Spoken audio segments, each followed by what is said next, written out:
chef de l'État a regagné Kinshasa mercredi 7 août après une semaine à Bruxelles, la capitale de la Belgique, pour des raisons médicales. Son porte-parole, Tina Salama, a annoncé cette nouvelle sur son compte X, précise que le chef de l'État présidera un conseil de ministres restreint. La semaine dernière, en raison de commémoration du génocide congolais pour des gains économiques génocoste, la réunion du conseil de ministres n'avait pas eu lieu. Selon un communiqué de la présidence, Félix Tshisekedi s'était rendu en Belgique pour soigner une hernie discale. Dans une interview diffusée dans la nuit du mardi 6 août 2024 au mercredi 7 août, le président de la République démocratique du Congo, Félix-Antoine Tshisekedi, a accusé son prédécesseur, Joseph Kabila, de préparer une insurrection et d'appartenir à un mouvement armé rebelle. Joseph Kabila, n'en parlons pas. Lui, il a carrément boycotté les élections et prépare une insurrection parce que l'AFC, c'est lui. Félix Tshisekedi a juré de ne pas dialoguer avec les rebelles du M23 qui, avec leurs alliés l'AFC et l'armée rwandaise, déstabilisent l'est du pays. Le président de la République a salué l'attitude de certains opposants comme Adolphe Muzito et Denis Mukwege qui apprécient à sa juste valeur le travail qu'abat le gouvernement pour le bien-être de la population.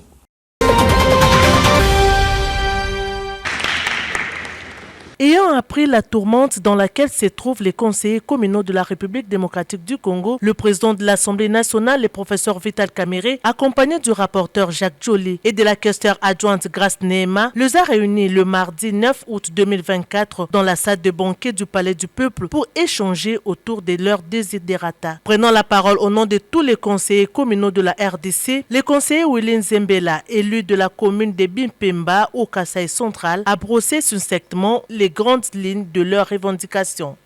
Depuis notre élection, honorable président, nous avons connu de multiples problèmes liés aux infrastructures de travail. Dans tous les conseils communaux de la République, au moins 97% souffrent de cette situation. Ces problèmes, c'est une sorte d'incompatibilité qui existe entre les conseils communaux et les organes exécutifs communaux. Le non-paiement de leurs frais d'installation et de fonctionnement ainsi que de leur rémunération depuis maintenant 6 mois, une situation qui entrave leur dignité, les manques d'infrastructures où travailler. Ces différentes revendications ont été coulées dans un mémo dans lequel les conseillers communaux appellent de tous leurs vœux le président de l'Assemblée nationale à s'impliquer à travers un lobbying auprès du gouvernement afin de résoudre la question de leur prise en charge. Avec une oreille attentive, le président de l'Assemblée nationale a écouté chacun des intervenants avant de rencontrer un à un chaque problème soulevé. Il a relevé le fait que les conseillers communaux ont droit de jouir de leur mandat en travaillant dans de bonnes conditions avec un bon traitement car ils ne sont pas moins que les députés nationaux étant donné que tous sont des élus du peuple. Vous êtes effectivement l'émanation du peuple congolais dans vos fiefs où vous avez été élus. Soyez-en fiers.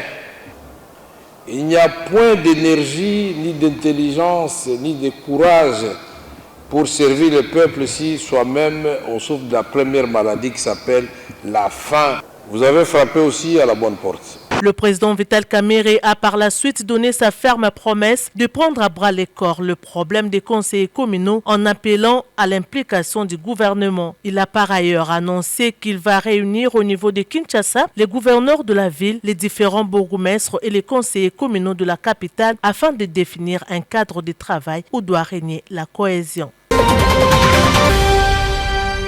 Dans le cadre de la diplomatie parlementaire, le Parlement japonais a diligenté une mission en République démocratique du Congo pour échanger avec les parlementaires congolais et les autorités politiques autour du renforcement de la coopération entre le Japon et la RDC. Conduite par l'honorable Makihara et l'ambassadeur du Japon en RDC, Hidetoshi Ogawa, la délégation des parlementaires japonais a échangé le mardi 6 août 2024 avec les membres du bureau de l'Assemblée nationale congolaise conduit par le président Vital Kamerhe.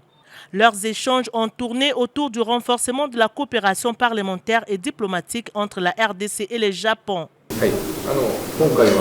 On est accompagné de monsieur l'ambassadeur du Japon.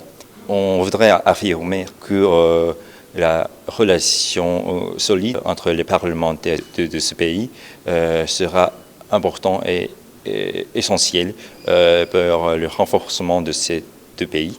C'est la raison pour laquelle on vient ici pour faire une audience avec notre homologue. Cette démarche s'inscrit dans le cadre de la préparation de la TICAD 9 qui se tiendra à Yokohama, au Japon, du 20 au 22 août 2025. Cette conférence internationale de haut niveau sur le développement de l'Afrique mettra autour d'une même table les pays africains, les Nations Unies, les PNUD, la Commission de l'Union africaine et la Banque mondiale, ainsi que la société civile et le secteur privé pour discuter autour des défis du développement afin de contribuer efficacement au développement de l'Afrique.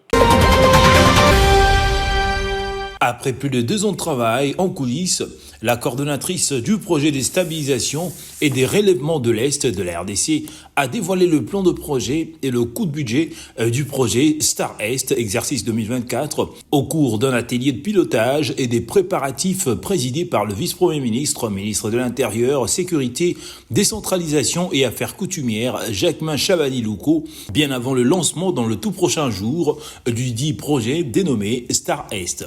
Un projet pour la stabilité et les relèvements de la partie est de la République démocratique du Congo, que tout le monde connaît, qui est une partie qui, depuis plusieurs décennies, subit des événements horribles, pratiquement une catastrophe humanitaire.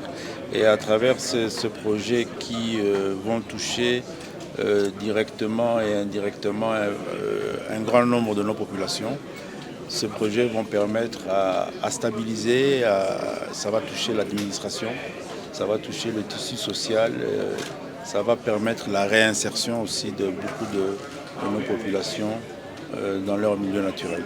Financé à hauteur de près de 49 millions de dollars américains par la Banque mondiale uniquement pour Star Est, ces projets visent un grand nombre de populations du Nord et du Sud Kivu, ainsi que celle de l'Ituri. L'objectif est non seulement d'améliorer l'accès aux infrastructures socio-économiques et communautaires de base, mais aussi la réinsertion sociale et économique des individus associés aux groupes armés, sans oublier le renforcement de l'administration dans ces provinces cibles.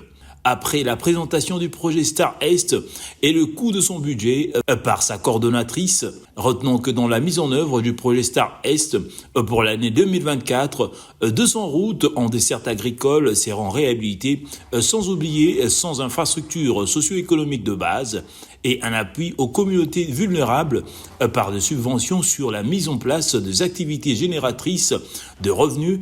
Aussi bien 20 000 personnes vont également bénéficier de fonds pour leur permettre de lancer leur business. Ce projet donnera de l'emploi à beaucoup de gens, pour ne citer que cela. Cet atelier s'est clôturé pour ce lundi, après débat et échange par l'adoption et validation du plan de travail et du budget annuel pour l'année 2024. Rappelons que ces travaux se poursuivent et vont jusqu'au 8 prochain. Arrivé le mardi 6 août 2024 à Lubumbashi en mission de travail, le ministre des Ressources hydrauliques et électricité, Teddy Lwamba, a été reçu par le gouverneur du Haut-Katanga, Jacques Kiabula. Leurs échanges ont tourné essentiellement sur le développement, la modernisation et la digitalisation des activités du secteur de l'électricité. D'après une dépêche de la cellule de communication du ministère des Ressources hydrauliques et électricité, Teddy Lwamba, au cours de cette visite de courtoisie, a présenté ses civilités au gouverneur Jacques Kiabula et discuté avec lui de sa mission dans la région. Répondant aux questions de la presse au sortir de cet entretien, Teddy Lwamba a évoqué la mise en place d'un système de digitalisation des activités énergétiques et électriques, ainsi que le contrôle de recettes et revitalisation du secteur de l'électricité. Elle poursuit que le ministre Teddy Lwamba a relevé également la mise en œuvre d'un système de contrôle des infrastructures de distribution et à la commercialisation de l'électricité dans l'espace du Grand Katanga, ainsi que dans d'autres provinces à fort potentiel énergétique. Plusieurs sujets de coopération étaient au menu de cet échange à l'ambassade de Chine entre Zhao Bin, ambassadeur extraordinaire et plénipotentiaire de la République populaire de Chine en République démocratique du Congo, et Maître Freddy Odishembo, directeur général de l'agence de pilotage, de coordination et de suivi des conventions de collaboration signées entre la République démocratique du Congo et les partenaires privés. Je viens d'avoir un entretien très enrichissant et fructueux avec M. le DG. Nous avons parlé surtout de la coopération sino-congolaise dans le cadre de la convention ressources contre infrastructure amendée il y a 5 mois par les deux parties de façon amiable. La PCSC, dans son rôle d'interface entre les différentes parties et entités intéressées par les projets issus des accords de collaboration ou de coopération en matière d'infrastructures de base et de ressources naturelles, est en voie de signature de nouvelles conventions, et celle mère avec le groupement des entreprises chinoises est une référence pour l'agence qui ne ménagera aucun effort pour la protéger et surtout s'investir pour que toutes les parties prenantes en soient gagnantes, selon l'esprit de l'avenant numéro 5 signé le 14 mars dernier, a déclaré Maître Freddy Odishembo au sortir de cette audience. J'ai toujours insisté auprès des autorités de la République et de l'opinion publique